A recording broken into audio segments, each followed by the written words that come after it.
warahmatullahi wabarakatuh. Halo, selamat pagi. Perkenalkan, saya Arif Rahman, dosen program studi pendidikan agama Islam Universitas Ahmad Dahlan. Spesialisasi saya adalah mengajar mata kuliah pendidikan multikultural. Nah, pada hari ini saya akan menjelaskan tentang teknik pengajaran saya dengan menggunakan metode delivery, interaction, dan assessment pada salah satu mata kuliah yang saya ampu, yaitu pendidikan multikultural dengan bobot 2 SKS. Sebelum menjelaskan lebih lanjut mengenai teknik pengajaran, saya terlebih dahulu akan menjelaskan deskripsi singkat luaran yang diharapkan dan model pembelajaran pada mata kuliah pendidikan multikultural. Nah, pendidikan multikultural merupakan mata kuliah yang hadir sebagai respon atas perkembangan sosial kebudayaan dan juga kemasyarakatan yang terkait dengan proses pendidikan. Mata kuliah ini juga menyoroti secara kritis bagaimana nilai-nilai keragaman, pluralitas, dan heterogenitas kebudayaan sebagai sistem utuh yang memberikan pandangan dan paradigma berpikir tentang nilai-nilai yang disematkan dalam unit pendidikan. Melalui mata kuliah ini, mahasiswa diharapkan mampu memiliki kompetensi-kompetensi. Tentunya kompetensi ini diharapkan dan disusun juga berdasarkan dari CPL program studi. Dalam artian bahwa sebelum menyampaikan materi ini, maka perlu disusun capaian pembelajaran mata kuliah. Nah, capaian pembelajaran mata kuliah ini berdasarkan dari CPL program studi. Dari CPL program studi kemudian diturunkan kepada CPMK atau capaian pembelajaran mata kuliah. Ada 2 CPMK di mata kuliah pendidikan multikultural. Kemudian dari CPMK ini juga nanti akan turun kepada 7 sub CPMK. Adapun CPMK mata kuliah ini yang pertama adalah CPMK pertama mampu memahami, menganalisis landasan teori konseptual dan pendidikan multikultural beserta ruang lingkupnya. Adapun CPMK kedua yaitu mampu menyajikan kinerja secara faktual tentang pendidikan multikultural dari studi kasus berdasarkan prinsip kinerja mandiri, bermutu, terukur baik secara individu maupun berkelompok. Dari 2 CPMK ini kemudian diturunkan kepada sub-sub CPMK, ada 7 sub CPMK. Nah, 7 sub CPMK ini nanti akan menjadi bahan-bahan dan juga materi dalam pembelajaran perkuliahan pendidikan multikultural. Selanjutnya, aspek delivery, penyampaian materi. Untuk memudahkan saya bagi materi-materi pembelajaran dalam pendidikan multikultural ini dalam 4 bagian. Nah, bagian pertama, pengenalan dan pembekalan kerangka dasar teori-teori pendidikan. Nah, ini mencakup 3 topik, yaitu hakikat multikultural, hakikat kemajemukan dan kondisi sosial masyarakat, kemudian yang ketiga adalah konsep dasar pendidikan multikultural. Kemudian bagian yang kedua adalah keterampilan membangun pandangan kritis pada aspek-aspek faktual pendidikan multikultural. Ini mencakup 2 topik, yaitu problematika masyarakat multikultural. Kemudian selanjutnya peran sekolah dan lembaga pendidikan non-formal dan informal sebagai lembaga pengembangan pendidikan multikultural. Kemudian bagian yang ketiga, yaitu keterampilan dalam mengintegrasikan pembelajaran berbasis multikultural. Ini juga mencakup dua materi atau topik, yaitu isu-isu pendidikan dalam konteks pluralitas masyarakat, kemudian pembelajaran berbasis multikultural dan strateginya. Nah, bagian yang terakhir adalah keterampilan mengolah proses pembelajaran pendidikan multikultural berproduk pada luaran pembelajaran yang berdampak bagi masyarakat. Nah, ini ada 2 poin yang penting, yaitu pertama, mahasiswa nanti akan melakukan survei multikultural di lingkungan mahasiswa tersendiri, kemudian membuat luaran poster berdasarkan hasil survei yang dilakukan. Yang selanjutnya adalah pendampingan secara mandiri terstruktur luaran pembelajaran berupa draft artikel jurnal secara berkelompok dan juga tugas akhir menyelenggarakan seminar nasional. Dalam menyampaikan materi perkuliahan juga perlu didukung oleh textbook atau buku-buku referensi utama. Nah, dalam hal ini kami memilih textbook atau buku panduan pembelajaran dan juga buku ajar, yaitu yang pertama ada buku Bihu Pareh dengan judul Rethinking Multiculturalism. Kemudian bukunya yang kedua adalah buku James Bank yang berjudul Multicultural Education. Nah, itu dari aspek delivery. Kemudian dari aspek interaction, bagaimana saya melakukan pembelajaran atau perkuliahan di dalam kelas itu terjalinnya interaksi yang baik antara dosen dan juga mahasiswa. Yang saya tekankan di sini adalah menggunakan basis student centered learning, di mana pendekatan atau basis pembelajaran yang menggunakan pendekatan ini memberikan kesempatan bagi mahasiswa untuk berinteraksi dan juga memiliki kesempatan yang sama dengan mahasiswa lainnya. Artian bahwasanya mahasiswa tidak hanya mendengarkan dosen secara lama perkuliahannya, tetapi mahasiswa juga memiliki kesempatan untuk mengeksplorasi, kemudian berdiskusi dan juga menyampaikan pandangannya. Nah, di sini juga maka digunakan beberapa aktivitas lain seperti diskusi interaktif, kemudian mengkaji masalah berdasarkan studi kasus. Kemudian juga yang paling penting adalah dalam perkuliahan ini kami juga menggunakan teknik collaborative learning, di mana mahasiswa tidak hanya berinteraksi dengan dosen, tetapi juga mereka berinteraksi dengan satu sama lainnya. Bahkan tidak menutup kemungkinan adalah mereka berinteraksi kepada instrumen dan juga aspek-aspek lainnya di luar mata kuliah ini. Tentu yang terakhir untuk membangun interaksi antara dosen dan juga mahasiswa atau mahasiswa sama mahasiswa atau interaksi yang intens di ruang kelas, kami juga menggunakan pendekatan kinerja berbasis proyek. Saya yakin melalui pendekatan ini juga mahasiswa tidak hanya bekerja secara mandiri tetapi juga mempunyai sense kolaborasi juga dengan yang satu sama lainnya. Sehingga untuk membantu dalam proses interaksi perkuliahan ini, kami menggunakan beberapa model perkuliahan yang sifatnya sinkron maupun asinkron. Sinkron di mana terjadinya perkuliahan secara langsung, misalnya kami menggunakan aplikasi Zoom Meeting maupun Google Meet atau aplikasi-aplikasi lainnya yang sangat mendukung.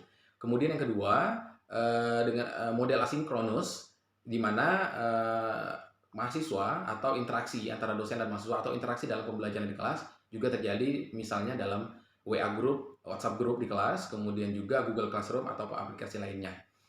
Itu dari aspek interaction atau interaksi. Kemudian pada aspek yang terakhir yaitu assessment di perkuliahan ini atau di mata kuliah pendidikan multikultural ini, saya selaku dosen sebisa mungkin dan berusaha semaksimal mungkin untuk memberikan penilaian secara objektif, sehingga perlu di awal perkuliahan memberikan informasi secara detail terkait struktur mata kuliah ini, apa saja yang harus dicapai, penilaiannya apa saja, kemudian indikator-indikator apa saja yang harus dinilai, sehingga mahasiswa tidak merasa dirugikan dengan penilaian-penilaian yang mungkin terkesan subjektif. Maka penting di awal perkuliahan ini ditekankan terkait tentang sosialisasi mata kuliah, kemudian juga terkait tentang kontrak perkuliahan. Nah, ada pun beberapa penilaian dalam perkuliahan ini dilakukan misalnya dengan melalui tugas harian, UTS, UAS, kemudian komponen-komponen lainnya, bisa seperti misalnya kehadiran juga penilaian sikap. Nah, itulah 3 pendekatan metode DIA, Delivery, Interaction, dan juga Assessment. Nah, berikut ini beberapa luaran hasil pembelajaran atau karya luaran mahasiswa dalam perkuliahan ini sebagai berikut. Yang pertama, beberapa artikel jurnal nasional yang berasal dari makalah yang sudah dipresentasikan di kelas. Kemudian juga ada poster multikultural yang dibuat oleh mahasiswa berdasarkan dari survei multikultural. Kemudian yang ketiga adalah seminar nasional multikultural yang dilakukan oleh mahasiswa dengan berkelompok. Itu saja terkait tentang informasi pengenalan prolog mata kuliah ini. Selanjutnya atau berikutnya video saya melakukan pengajaran di kelas melalui Zoom Meeting. Selamat menyaksikan. Oke, Assalamualaikum warahmatullahi wabarakatuh. Waalaikumsalam warahmatullahi wabarakatuh. Ya, baik teman-teman sekalian, saya akan coba share screen materi pada pagi hari ini. Mata kuliah kita adalah mata kuliah pendidikan multikultural. Nah, barangkali ini teman-teman sekalian, ini adalah mata kuliah dengan bobot 2 SKS. Barangkali ini adalah mata kuliah yang mungkin cukup asing atau bagi teman-teman juga cukup familiar, karena ada 2 suku kata di situ, pendidikan dan multikultural ya. Dalam faktanya, bahwasanya pendidikan multikultural ini sangat lekat dengan kehidupan kita sehari-hari. Manusia itu butuh dengan yang namanya pendidikan. Sekalipun tidak dalam berpendidikan formal, tetapi manusia itu punya insting atau punya rasa ingin ketahuan. Keingintahuannya cukup tinggi. Penasaran itu apa, kok bisa begini, kok bisa begitu, kok ini terjadi. Nah, itulah yang nanti terangkum dalam format pendidikan atau adanya bentuknya edukasi, baik itu secara formal maupun non-formal. Nah, begitupun juga ada istilah lain di sini kita coba lihat, itu ada namanya multikultural. Nah, barangkali Mas Dias atau Mbak Indah atau Mbak April atau yang lain-lainnya, kalau kita melihat gambar yang saya share ini, apa yang terbenak oleh teman-teman? Ada keberagaman Pak di situ Pak. Dari wajah-wajahnya saja kan sudah beragam gitu Pak. Ya, kalau kita melihat, ya kalau definisinya Mbak Aprilia, lihat dari wajahnya udah kelihatan ini beda-beda.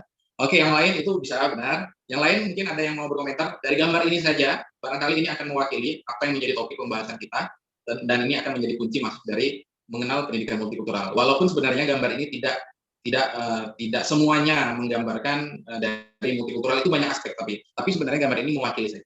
Nah, yang lain mungkin kalau Mbak Aprilia sudah berkomentar, ada bentuk nilai keragaman di sana. Yang lain mungkin kalau dari gambar tersebut itu menjelaskan terkait perbedaan suku dan rasnya, Pak.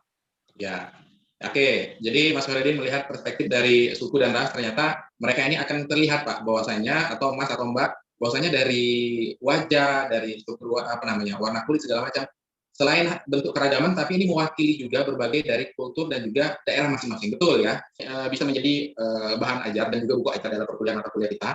Memang buku ini tidak spesifik khusus langsung pendidikan multikultural, tetapi ini adalah pengembangan dari pembahasan pendidikan multikultural yang bentuknya case study. Kenapa case study? Karena di buku pertama ini saya membahas tentang bagaimana nilai-nilai multikultural di pesantren, kasusnya di pesantren, juga kaitannya dengan upaya ada paham-paham radikal, tetapi bagaimana sistem pesantren bisa menjaganya. Nah, itu pengembangan dari pendidikan multikultural yang saya bahas dalam buku ini yang sekitar 300 tahun ke atas. Nah, dalam buku berikutnya saya mencoba mengurai teori apa ya bahasa Inggrisnya? CRE ya, Culturally Responsive Education. Nah, ini ngomongnya agak belibet saya. Jadi ini maksudnya selain pendidikan multikultural, jadi ada istilah lain yaitu pendidikan yang merespon kebudayaan. Nah, itu istilah-istilah lain yang sebenarnya juga bagian dari pendidikan multikultural. Nah, ini juga case tadi pengembangan dari pendidikan multikultural yang ada di Yogyakarta. Bagaimana sekolah-sekolah di Jogja itu bisa merespon nilai-nilai atau ideologi-ideologi kultural yang ada di sekolah-sekolah. Misalnya nih, sekolah yang ada di Yogyakarta, menurut saya ini luar biasa ya. Ada namanya Kamis Pahing. Nah, Kamis Pahing itu bukan karena hanya penanggalan atau hari Jawa saja, tetapi di situ dimasukkan menggunakan seragam khas Jawa. Nah, kalau Mbak Ainun asalnya dari mana nih? Dari Jogja, Pak. Oh, Jogja. Berarti ngerti ya dengan kebijakan pemerintah ya, ada Kamis Pahing, benar nggak ya? Iya, Pak, benar. Saya pertama kali ke Jogja, ngelihat itu, kebetulan saya waktu itu di 2012 jadi guru di SMA, ada Kamis Pahing. Saya tuh sangat senang sekali dengan yang begituan, karena saya agak sedikit bosan menggunakan pakaian yang seragam. Nah, lihat, pakaian saya aja biasa-biasa saja nih. Kalau menggunakan uniform, menurut saya itu terlalu formal, tapi bagus rapi ya. Nah, saya sangat senang ketika ada unsur kedaerahan atau unsur kebudayaan itu masuk ya. Karena di daerah saya mungkin tidak terlalu ditonjolkan di pendidikannya ya, tapi di sisi lain mungkin menonjol nilai budayaannya. Tapi masuk ke sekolah menurut saya dalam pendidikan itu luar biasa. Nah, inilah juga sangat berkaitan ya, Kamis Pahing, menggunakan pakaian daerah, ada kanal budaya dalam pendidikan, itu sangat lekat dengan pembahasan kita. Nah, dua buku ini jadi alternatif dalam buku kajian multikultural. Nah, tapi tidak semata-mata hanya dua buku tadi. Jadi ada banyak buku yang sebenarnya sudah lebih bagus lagi yang menjadi referensi dalam pembelajaran kita. Nah, teman-teman, ini ada buku namanya Multicultural Education, ya ini dari James Bank. Nah, ini yang sering kali banyak diikuti orang. Beberapa buku lainnya ada Thinking Multicultural dan yang lainnya. Nah, buku-buku inilah nanti teman-teman yang menjadi supporting reference kita ya. Jadi ibarat kalau orang itu mau apa-apa butuh wawasan, nah wawasannya kita harus banyak baca di sini. Nah, baik itu bahasa Inggris maupun bahasa Indonesia. Kalau bahasa Arabnya saya belum pernah nemu ya, tapi saya yakin juga ada ya. Saya mungkin kurang karena kemampuan bahasa kita barangkali untuk memahami bahasa Arab atau bahasa-bahasa yang lainnya. Tapi saya yakin ada banyak buku-buku yang lain yang juga bagus ya. Tapi minimal ini menjadi yang kita kenalkan. Nah, teman-teman, sebagai pengantar, ini terbaca nggak kira-kira ya? Terbaca ya dari layar device teman-teman, baik dari handphone maupun laptop. Nah, sebagai pengantar tadi sudah kita masukkan ya, dari sebuah gambar saja tadi, ternyata itu udah tadi ada keragaman di sana, ada menunjukkan latar belakang daerah. Nah, begitupun juga itu menunjukkan kalau dalam perspektif agama atau ketuhanan atau teologis kita, atau bahkan mungkin bisa juga dipahami oleh perspektif agama-agama lain, keragaman itu adalah apa bahasanya dalam agama itu ada namanya sunnatullah ya.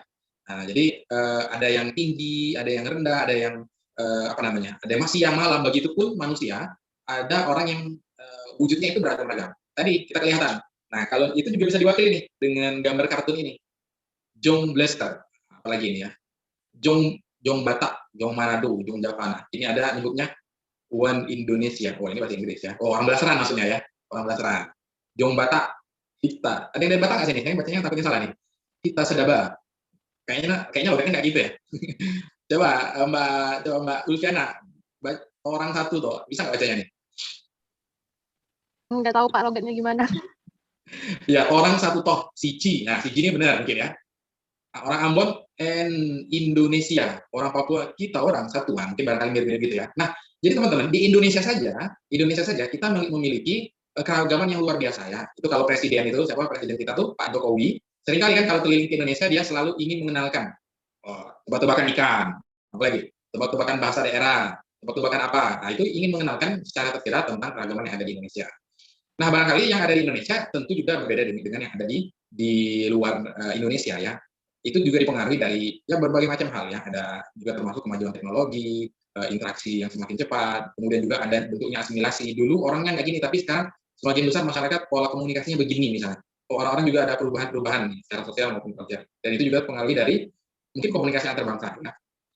Nah, sekarang kalau kita melihat multikultural ini dari pandangan Islam, sebenarnya cukup kuat ini, bukan cukup kuat, sangat kuat lagi, bagaimana dukungan Islam juga berbicara tentang multikultural, walaupun di dalam naskah agama atau disebut dengan Al-Quran itu mungkin tidak disebutkan secara spesifik multikulturaliun, nggak ada gitu ya. Jadi nggak ada bahasanya multikulturaliun itu nggak gitu. Tapi mungkin ada istilah lain. Nah, dalam Islam itu ada beberapa ayat, potongan ayat, bahkan dalam hadis itu juga berbicara tentang keragaman ini. Misalnya, ya Yohanes, inna khalaqnakum. Nah, ini Al-Hujurat ayat 13, mungkin apa teman-teman? Ada yang apa nggak? Inna khalaqnakum min zakarin wa unsa, ya. Wa ja'alnakum su'uban wa qabaila lita'arafu. Nah, jadi inna akramakum indallahi atqakum. Nah, jadi kata Allah Subhanahu wa taala dalam surat Al-Hujurat itu, ternyata Allah tuh menciptakan kita tuh berpasang-pasangan. Nah, jadi sabar ya teman-teman kasih jomblo ini. Bukan maksudnya gitu. Maksudnya adalah berpasang-pasangan itu ada laki-laki, ada juga perempuan. Ya kalau pasangan buat menikah itu adalah impian ya. Setelah lulus kuliah ya. Jadi teman-teman makanya segerakan lulusnya. Ataupun kalau memang belum juga nanti ya, ada waktunya ya. Nah, jadi Allah tuh ciptakan kita beragam nih, ada laki-laki maupun perempuan. Dan untuk apa? Apakah itu menyusahkan atau tidak? Jadi tidak ya, justru ada maknanya. Ya, orang itu berbeda-beda. Menjadikan bahkan juga Allah ciptakan kita itu berbangsa-bangsa. Ada suku Jawa, ada Papua, ada Melayu, ada Bugis, ada Batak, untuk apa? Untuk ini menjadikan kamu berbangsa-bangsa dan bersuku-suku supaya saling kenal mengenal. Nah, untuk ta'aruf, di ta'aruf. Jadi ta'arufnya bukan ta'aruf pengen hal-hal yang lain, tapi ta'aruf yang diajarkan Quran itu kita mengambil manfaat dari orang lain ataupun kita memberikan manfaat kita ke orang lain untuk sharing banyak hal, sharing pengalaman, sharing knowledge, sharing seperti yang juga teman-teman. Saya udah punya pengalaman nih kemarin ujian proposal misalnya atau ujian apa, saya bantu teman-teman ya. Mudah-mudahan ini jadi amal dan kebaikan saya. Mungkin kebaikan ini juga akan dibalas kebaikan-kebaikan yang lainnya atau mudah-mudahan lainnya saya di masa datang. Kalaupun tidak sampai ke saya, mungkin buat anak cucu saya nanti kebaikan yang sederhana saya buat, nah akan dibalas oleh Allah Subhanahu wa taala. Jadi makanya jadi seorang manusia itu bukan hanya sekedar hidupnya untuk hidup sampai mati dan sukses dunia akhirat, tapi tadi ada yang mungkin kita kenal adalah saling kenal mengenal dan saling memberi manfaat. Nah tadi, dan Allah di sini dalam agama kita ditegaskan, bukan kalian suku tertentu saja yang paling baik, atau siapa yang paling hebat, atau siapa duluan yang di ACC proposalnya, atau siapa dulu yang paling ganteng atau paling cantik, atau yang paling dekat-dekatan sama dosen, bukan. Mungkin bahasa orang India, nehi-nehi, ya. Tapi adalah siapa yang paling bertakwa, ya. Takwanya yang paling kuat atau yang paling tinggi. Nah, jadi makanya itu kita nggak tahu siapa nih takwanya yang paling baik ya. Saya nggak tahu, barangkali pura-pura agak biasa-biasa saja, ternyata orangnya takwanya luar biasa. Siapa tahu orang yang mungkin di hadapan kita berbuat baik segala macam, dilihat orang segala macam, mungkin punya modus ya. Makanya karena kita tidak tahu apakah takwa orang itu lebih baik dari kita, maka kita berlomba-lomba untuk menjadi orang yang bertakwa dan itu memberi nambah kebaikan. Dan barangkali teman-teman ada banyak ya dalil-dalil di sini, teman-teman nanti bisa coba eksplor lebih dalam, dan kajian juga tentang agama dan multikultural segala macam ini juga sudah banyak sebenarnya pembahasan yang demikian. Teman-teman nanti akan saya coba beri tugas secara mandiri ya, nanti teman-teman ya, Mbak Asi ya. Tugas yang kemarin belum kumpul kan? Nah, jadi saya masih notice ini Mbak Asi agak double ini ya tugasnya. Tapi nggak apa-apa ya, yang penting dikerjakan. Nah, ini teman-teman nanti akan saya coba beri kesempatan, nanti teman-teman mencari dalil-dalil dalam Quran yang berkaitan tentang multikultural, dan kalian mencoba menjelaskannya. Oke, kita lanjut. Nah, teman-teman mungkin ada beberapa istilah yang agak sedikit membingungkan, atau sebenarnya sama saja, tapi tergantung perspektifnya. Ada yang menyebut beberapa istilah culture atau kultur, ada yang disebut juga multikulturalisme, ada juga menyebut multikulturalisme Islam, dan juga pendidikan multikultural. Nah, apa ini semuanya? Tentu ini berangkat dari satu term istilah, sebenarnya kultur ya. Tetapi ini bisa maknanya berkembang luas dan juga tergantung konteks dan juga kebutuhannya. Nah, kalau dari beberapa definisi ini, teman-teman bisa melihat ini. Tapi sejauh ini teman-teman ada yang mau dikonfirmasi nggak sebelum kita masuk ke bagian culture, multikulturalisme Islam, atau pendidikan multikultural? Dan saya yakin di mata kuliah ini, teman-teman ini akan lebih banyak memberikan pandangan-pandangan atau komentar-komentar, karena ini semuanya sangat berangkat dari kehidupan teman-teman ya. Apalagi di awal perkuliahan kemarin kita pernah survei multikultural ya. Misalnya, apakah Anda lebih memilih tinggal dengan apakah Anda lebih nyaman mana tinggal dengan lingkungan orang yang berasal dari satu daerah atau campur-campur? Macam-macam itu. Ada yang di kelas ini misalnya dominannya dengan orang yang berasal dari satu daerah, ada lagi yang lebih nyaman dengan justru beragam, macam-macam ya. Tentu ini tidak bisa kita mana yang lebih baik atau yang tapi ini bentuk dari mana sejauh mana wawasan kita tentang keragaman ini ya. Ada juga tuh yang tidak mau, pokoknya kalau saya ngekos misalnya nih. Nah, ini mungkin barangkali bisa dicek ini ya. Jadi tema penelitian teman-teman ya. Misalnya wawasan multikultural berdasarkan pemilihan teman sekosan. Wah, itu segar sekali ya temanya dan juga topiknya ya. Jadi melihat wawasan multikultural atau paradigma multikultural mahasiswa PAI misalnya dari cara memilih teman satu kosan. Walaupun ini tidak bisa kita justifikasi, kamu milih satu daerah berarti kamu rasis atau tidak multikultural. Nah, tidak bisa gitu. Ada faktor-faktor kenapa kita milih itu. Tapi itu bisa kita cek ya. karena ada rasa nyaman. Nah, ini kalau ngomongin masalah nyaman ini nanti yang lain tersumsum ya, senyum-senyum pasti ya. Jadi ada mungkin orang itu nyaman dengan satu daerah, ada juga orang justru nyaman dengan pengen banget nih. Kalau saya ke sana pengen bukan nggak mau ketemu dengan satu daerah, tapi saya misalnya pengen ketemu dengan beragam daerah biar saya banyak belajar. Bukan berarti dia meninggalkan kultur dan juga kebiasaan atau daerahnya ya, merendahkan daerah Anda, bukan. Tapi ada alasan-alasan yang sebenarnya itu menarik. Nah, itu menjadi topik yang menarik sekali.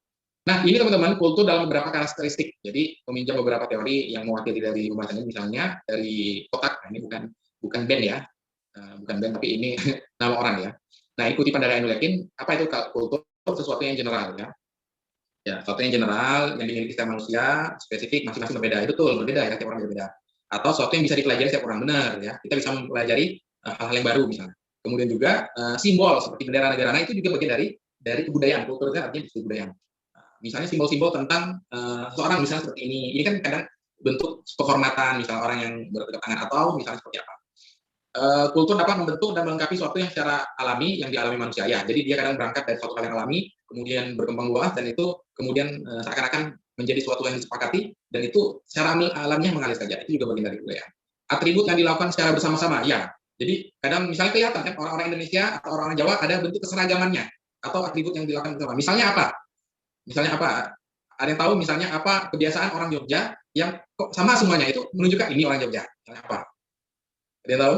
Misalnya atau daerah lain misalnya Pak, kalau di Jakarta segini itu akan jadi ciri khas. Oh ada Pak, anak Jaksel. Misalnya, jangan ngomong ya misalnya. Mungkin mereka itu juga masuk. Misalnya orang Jogja ya, orang Jogja itu kalau ketemu mau tua muda, kakek nenek pasangan ya, tua muda, anak kecil atau orang besar, itu kalau ketemu orang itu nunduk ya. Ya, itu kayak benar nggak mainin ya?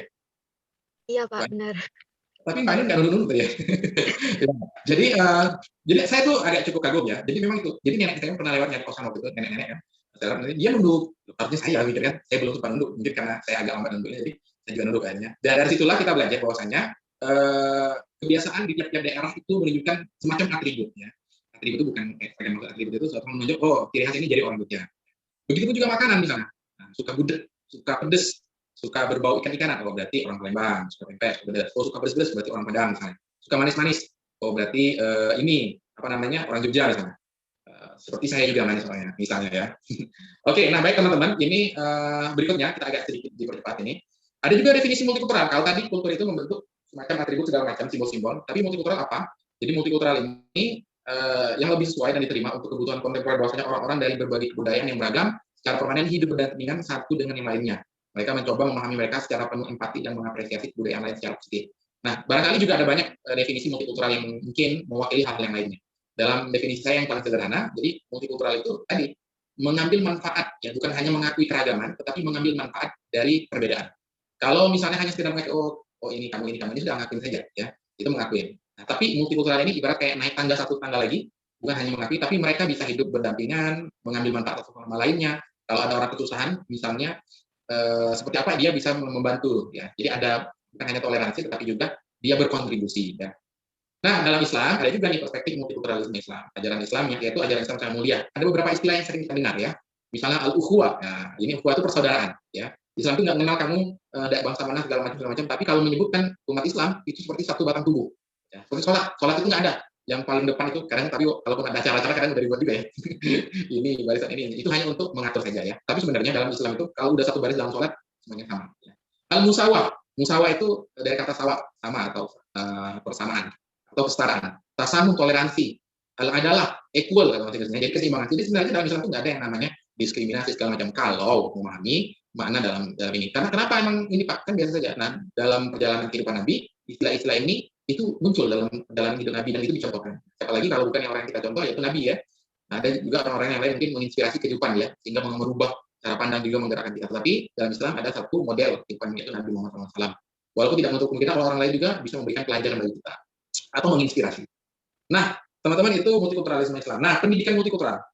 Nah, jadi kalau pendidikan multikultural, jadi ada pendidikannya ini, bukan hanya paham tentang keragaman, tetapi ada unsur di mana strategi. Nah, jadi kan pendidikan itu kan semacam strategi ya, strategi gitu dan terperinci terukur. Kok bisa terukur Pak? Iya, kalau pendidikan yang formal misalnya itu dia terukur. Salah satu SD itu berapa tahun? 6 tahun. Nah itu terukur. SMP berapa tahun? 3 tahun. SMA berapa tahun? 3 tahun. Kuliah berapa tahun? Maksimal 7 tahun. Karena saya tidak bisa menentukan teman-teman nasibnya mau 3 tahun, 3,5. Kalau 3 tahun nggak mungkin ya, 3,5 lah. 3,5 itu ya relatif masuk semester 7 bisa, atau 4 tahun, bahkan mungkin ada yang betah dengan 14 semester, atau bahasa lainnya 7 tahun. Jadi memang masa yang paling indah sebenarnya bukan di masa-masa sekolah, tapi masa-masa kuliah. Sekolah itu kan hanya 3 tahun SMA. Nah, kuliah bisa ya seenaknya teman-teman ya. Nah, artinya ada strategi pembelajaran, itu kata kunci dari pendidikan, yang menjadikan latar budaya siswa. Nah, jadi bukan hanya strategi pembelajarannya, tapi ada juga kaitannya dengan melirik latar belakang budaya siswa yang bermacam-macam digunakan sebagai usaha meningkatkan pembelajaran siswa di kelas dan di sekolah. Nah, berarti kalau urusan belajar, sekolah harusnya juga tidak hanya memperhatikan belajar apa, nilai berapa, kemudian uang jajannya berapa, fasilitas apa, bukan cuma itu, tetapi ada faktor yang sebenarnya yang seringkali dilupakan, yaitu faktor latar belakang budaya. Ya. Karena ini juga menjadi problem juga ketika sekolah atau pendidikan tidak memperhatikan latar belakang budaya siswa. Oh, ini siswa ini kayaknya yang kalau masuk ini 20 orang misalnya atau berapa persen ini berasal dari keluarga yang tidak mampu. Nah, misalnya. Maka harus juga menjadi perhatian. Jangan sampai nanti sekolah abai dengan itu sehingga mereka didiskriminasi oleh teman-temannya, kemudian dibully segala macamnya karena faktor tadi ya. Karena teman-teman mungkin juga punya pengalaman ya. Saya dulu dibully karena saya pakai sampul bukunya pakai sampul koran. Saya dulu kecilnya gitu buat hemat. Memang gurunya ngajarin, tapi nggak ada siswa yang pakai ya. Buat hemat gini. Nah, tapi akhirnya saya praktekin ya. Semua buku saya waktu itu pakai koran. Akhirnya ya pengalaman tadi dihina. Miskin segala macam atau apa nggak beli segala macam. Nah itu juga harusnya bagian dari multikultural juga memperhatikan hal itu ya. Bukan berarti karena waktu itu benar-benar miskin dah. Gitu. Kebetulan jiwa hemat saya keluar saja waktu itu kan. Kalau jajan dikasih hanya 2.000 atau 1.000, kalau awal tahun wah ini nggak beli sampo lagi, lumayan 10.000 saya simpan ya buat jajan misalnya. Itu salah hemat aja sih. Oke, nah teman-teman pendidikan multikultural juga dari Sangkot Siroid. Nah, Pak Siroid ini kebetulan promotor saya waktu di S3 ya. Jadi untuk tahriman lagu, jadi formatnya jadi saya kutip juga ya. Walaupun beliau juga ngutip dari orang lain. Ya nggak apa-apa ya. Nanti saya ngutip dari beliau, kalian ngutip dari saya, yang lain juga ngutip dari orang lain. Nggak apa-apa, begitulah sanad keilmuan ya. Ada juga dari Ainul Yakin. Strategi pendidikan yang diaplikasikan pada semua jenis pelajaran dengan cara menggunakan perbedaan kultural yang ada pada para siswa, seperti perbedaan etnis, bahasa, agama, gender, dan lain-lainnya. Umur termasuk agar proses belajar menjadi efektif dan mudah. Jadi pelajaran tidak bisa terarah hanya satu arah saja, tetapi dengan perbedaan tadi justru muncul keragaman. Strategi pembelajaran juga berbeda. Ada orang itu yang mudah dengan cara visual saja atau auditory saja atau justru dengan kinestetik. Maka guru harus juga menghargai keragaman kemampuan siswa. Nah itu juga. Jadi pendidikan multikultural ini bukan hanya melihat latar belakang budaya saja, tetapi kebiasaan dan juga kemampuan siswa. Itu juga bagian dari pendidikan multikultural. Misalnya Mbak Natasha ini senang dengan pokoknya praktek. Orangnya nggak bisa kalau nggak nangkep, kalau nggak praktek misalnya. Ya sudah, sewaktu-waktu pelajaran kita jangan hanya pendidikan multikultural. Nah, saya yakin teman-teman juga punya pandangan dan juga perspektif yang berbeda-beda berangkat dari pengalaman teman-teman ya. Dan juga teman-teman juga bisa mengembangkan definisi dari pendidikan multikulturalisme ini. Nah, sehingga teman-teman hari ini sudah dapat wawasan tentang konsep dasar pendidikan multikultural. Jadi ke depan kita akan nanti membahas lagi apa itu konsep dari kemajemukan selain dari hanya definisi-definisi ini. Nah, sebelum kita tutup, barangkali ada yang mau mencoba merespon, bertanya, atau mengkritisi, atau justru nanti tidak sepakat, nah misalnya. Atau teman-teman juga bisa sharing berkaitan dengan pandangan teman-teman. Ya. Oke, dipersilakan. Oke, Mas Dias, apa pengalaman pertama ke Jogja dengan orang yang beragam-ragam? Saya tahu Mas Dias ini kayaknya dari Palembang ya. Saya baru tahu pas minta ACC itu. Oh, pertama kali ke Jogja banyak pengalamannya. Terutama ya sekos kan dulu itu sekamar orang dua. Jadi teman aku dari Kebumen. Nah, jadi melihat logat-logat dia tuh ya kayak apa gitu, Pak. Jadi kalau ya sama dia tuh gak ngefans juga.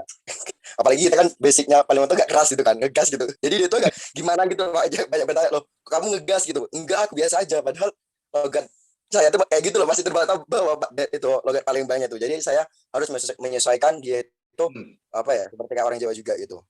Terus banyak lagi sih di dekat masyarakatnya juga kayak memandang saya tuh gimana gitu cara bicaranya.